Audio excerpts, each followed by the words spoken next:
nos convoca el carnaval, Ujú. ¿no? Y la primera pregunta es esa, ¿qué es el carnaval? ¿Qué se entiende por carnaval? Ajá. Bueno, viste, bajo el capitalismo todas las fiestas a veces terminan siendo reducidas a una ocasión para el consumo. Pero originalmente el carnaval es un ritual popular muy importante, ancestral y que se hace en muchos lugares del mundo. Y, y en tanto ritual popular es muy valioso, es muy importante. Porque, viste, los rituales, las ceremonias populares tienen la función de fortalecer los lazos comunitarios, fortalecer los lazos de amor y de solidaridad en los pueblos. Es por eso que son tan importantes. Y en estos tiempos de triunfo del individualismo, de sálvese quien pueda, de crisis de la democracia, porque se está viendo dejar la suma del poder público en manos de uno solo. En estos tiempos se dice con fundamento que tienden a desaparecer los rituales populares. Y es por eso que se vuelven aún más valiosos. Y rituales como el carnaval, que son internacionales, que se festejan desde Jujuy hasta Venecia, pasando por Colombia, en todo el mundo. Y cada uno con su característica particular, ¿no? Yo creo que en Colombia creo que se tiran talco en la cara. Bueno, en el norte argentino también hay otro tipo de costumbre. Bueno, ni que hablar de los de Brasil. ¿Y qué pasa cuando hay tanto festejo masivo también? Y hasta con disfraces, con cotillón, de todo Claro, tipo, sí, ¿no? sí, la máscara es fundamental en el carnaval.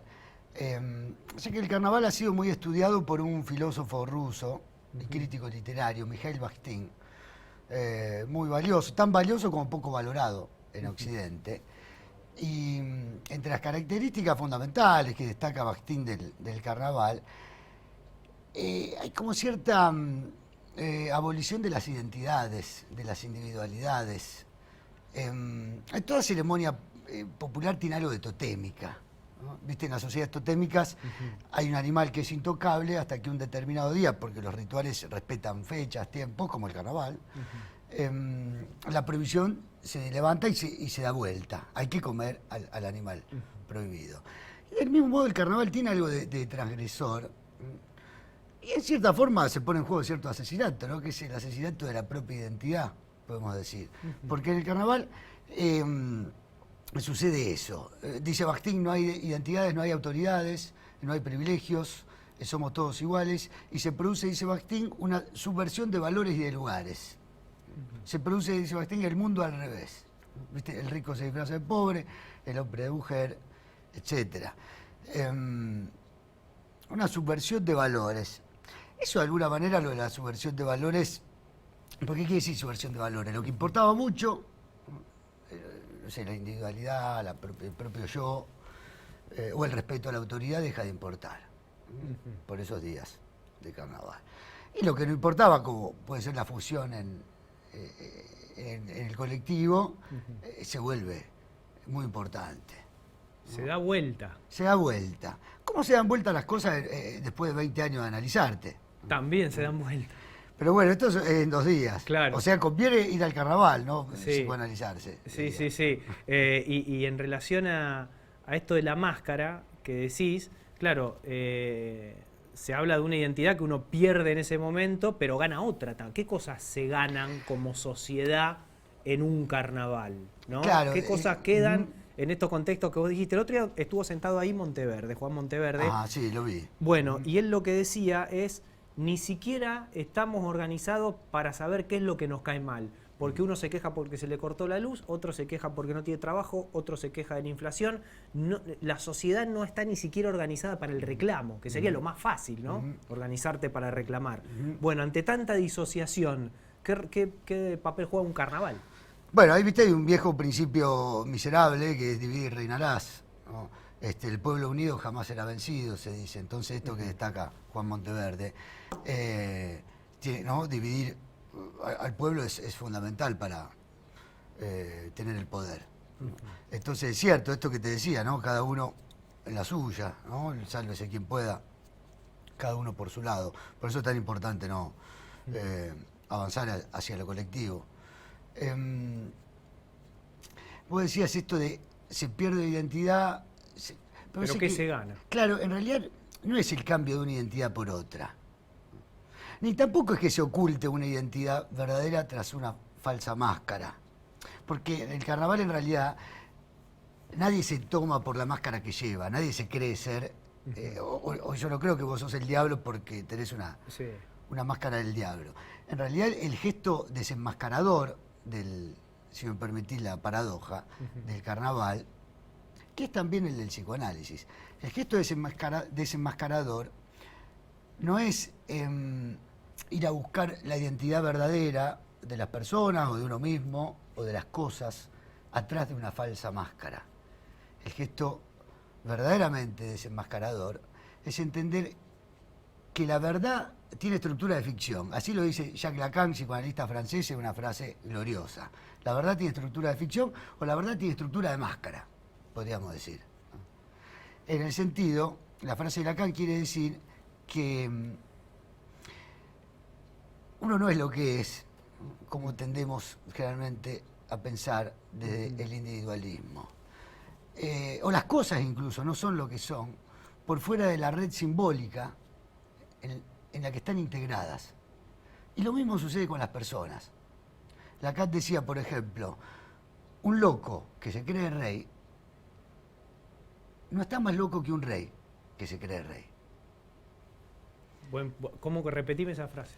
Un loco, viste, que es un clásico, ¿no? Se supone que los loqueros, el loco que delira que es rey. Hay uno que dice que es el rey del loquero. Que es Napoleón, ¿no? Que es el rey, no del loquero, que es el rey, ¿no? Que es Napoleón, bueno. Al menos en el cine es así. Sí.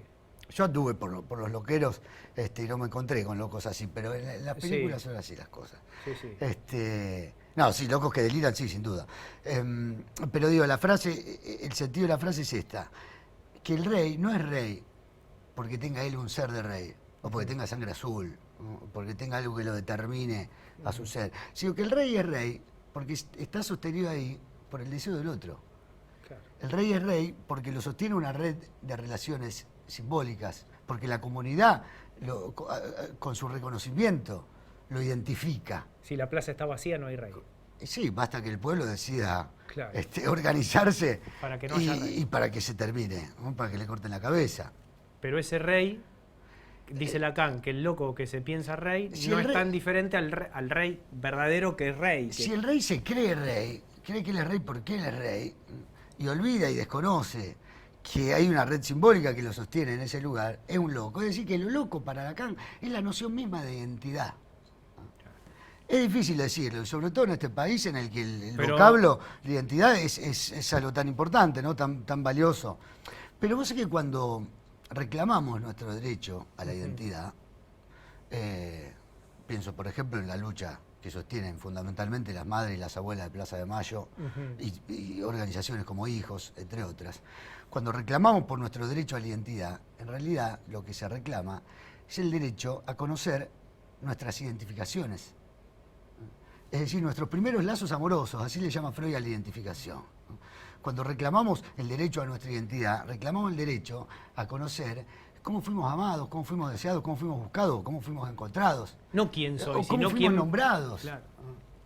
Cómo nos llamaron. Esos primeros lazos, ¿no? Entonces, Lacan dice, no hay identidad, hay identificaciones, porque la noción de identidad, Lacan señala, tiene algo tramposo, y es que borra el papel de los otros en la construcción de la identidad, ¿no?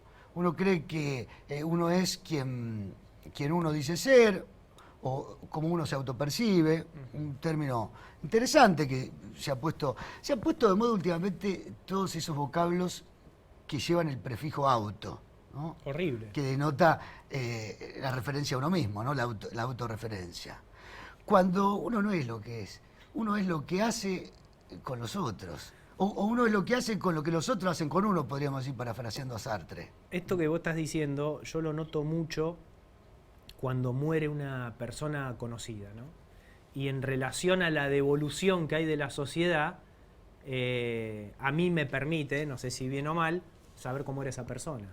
O sea, yo conocí más, por ejemplo, a Gerardo Rossín una vez muerto que estando vivo.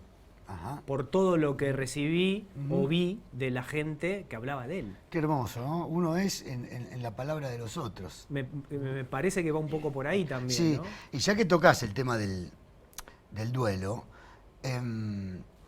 sí, claro que el duelo pone de manifiesto de manera contundente que uno no es quien es sin el deseo de los otros. Porque te lo digo de esta manera.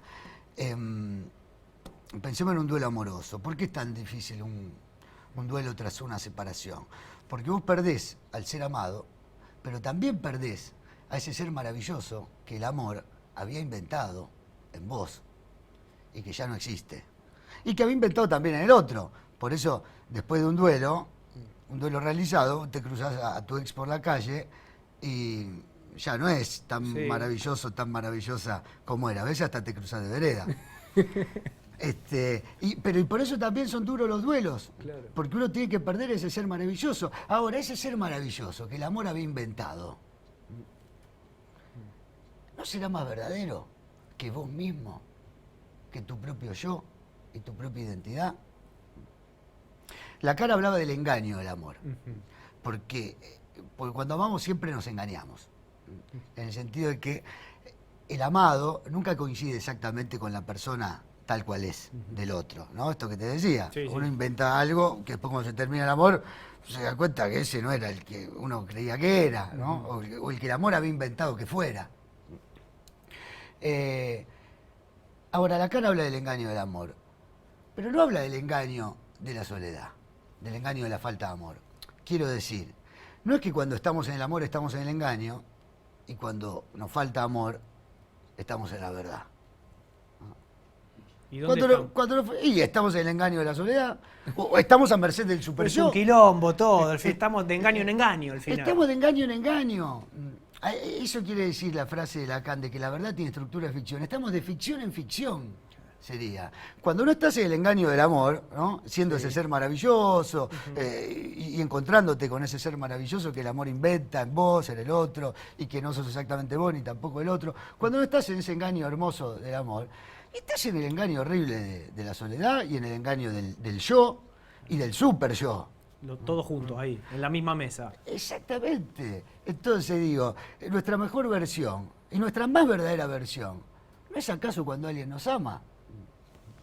Entonces, ese es el chiste del carnaval. Vos decías, ¿qué ganancia nos deja? Sí. Es verdad, porque una vez que termina el carnaval, claro. Vos volvés al laburo. Claro, ¿no? Se me viene ahí la canción de Serrat. La zorra pobre al portal, la zorra rica al rosal, el avaro a las divisas. Fiesta. Se terminó la fiesta y cada uno... El avaro a las divisas. O cuando estás en la cancha y abrazaste a uno en un gol que pensás que es el amor de tu vida y a los 2 segundos no sabés quién es. Bueno, pasa también ahí. Claro, ¿no? El amor a la camiseta hace que uno se abrace con un desconocido como no te abrazás con tu viejo, como no te disfrazás. Mirá qué interesante. Claro, ¿no? y sí, es verdad, pasa. Sí. Anotalo, por favor. Está atento.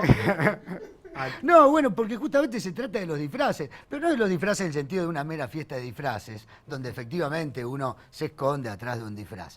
Por eso decía, el carnaval no es una mera fiesta de disfraces, realmente un más allá de la cárcel, de la identidad y de la propia realidad y del propio yo. Entonces vos me decís, ¿qué deja el carnaval? Y yo quisiera que lo que deje el carnaval sea que al día siguiente del carnaval vayas a buscarte un analista. Bueno. Y empieces un análisis, ¿no? Mirá, el tipo hizo todo el círculo para terminar teniendo... Traje tarjeta para repartir. La más fácil hizo. Impresionante. No, porque digo, esa magia del carnaval, de revelarnos que no sos lo que sos, sino que sos lo que podés armar con otros. Esa me gustó. Claro, porque te das cuenta, como en un análisis, que esa realidad aplastante en la que vos estás, y esa historia aplastante. Los analizantes vienen al consultorio a contarnos y a contarse a sí mismos una historia que los aplasta y que los tiene encerrados, y que padecen y que sufren. Y cuando empiezan a ver que esa historia se puede contar distinto, que esa historia quizá no fue tan así, sino que así fue contada, y que así como fue contada de una manera, puede empezar a ser contada y contabilizada de otra, es cuando se empieza a abrir, porque yo te hacía el chiste después del carnaval, que vayan a analizarse, Sí. ¿no? En el sentido de que esa apertura que se inicia, ¿no? En el carnaval, o en un ritual, o en un viaje, o en una buena noche de amor también puede ser. Porque cuando uno está más o menos bien con su forma de gozar, a uno le da para adelante. Pero cuando tenés alguna experiencia conmovedora, se te pueden aflojar un poco las apretadas certezas y se te abren las preguntas, ¿no? Y se te abre el deseo de conversar, el deseo de mover lo simbólico y el deseo de ir por más, ¿no? A eso iba con el chiste de que uno, después de una experiencia que lo inquieta un poco, quiere profundizar ese estado de apertura. a la pregunta. Te corto ahí porque una vez un colega tuyo me dijo, no sabés lo fácil que sería trabajar más cuando uno viene al consultorio contento que cuando viene por el piso. Y vengan contentos, me decía, porque ahí vamos a trabajar mejor. Sí, tal cual. Pero es un poco esto que vos estás diciendo. Es así como te dijo Mirá. mi colega. Porque cuando uno viene, que realmente uno y todos llegan al consultorio cuando las papas queman. Y claro. Nadie, ¿no? Entonces, es verdad, primero hay que acomodar algunas cuestiones del orden de la urgencia a veces, o de la angustia. Y después ya cuando la nave analítica está en marcha, Sí.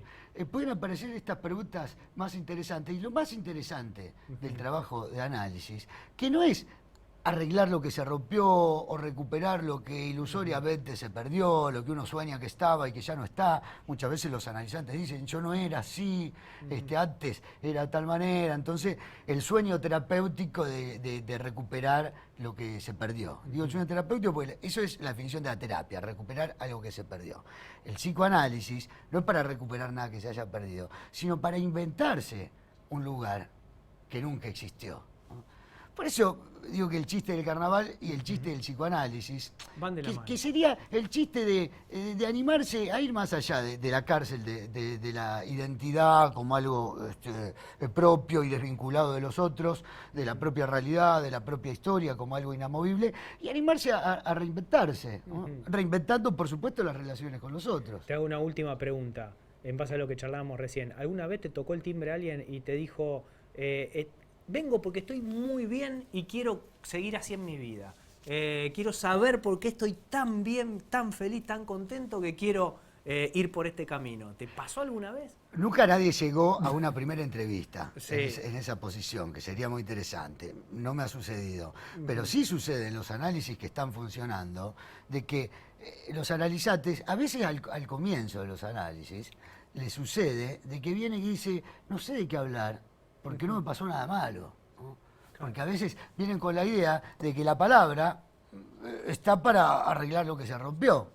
Cuando descubren que se puede mover lo simbólico para que lo que anda, hacerlo andar aún mejor, sí empiezan a suceder estas cosas de estoy bien y quiero ir por más, ¿no? Y entonces, tal como vos decías, de que te decía tu colega, son los momentos más interesantes Mirá, del laburo, ¿no? está bueno, ¿no? Sí, Bueno, sí. Sí.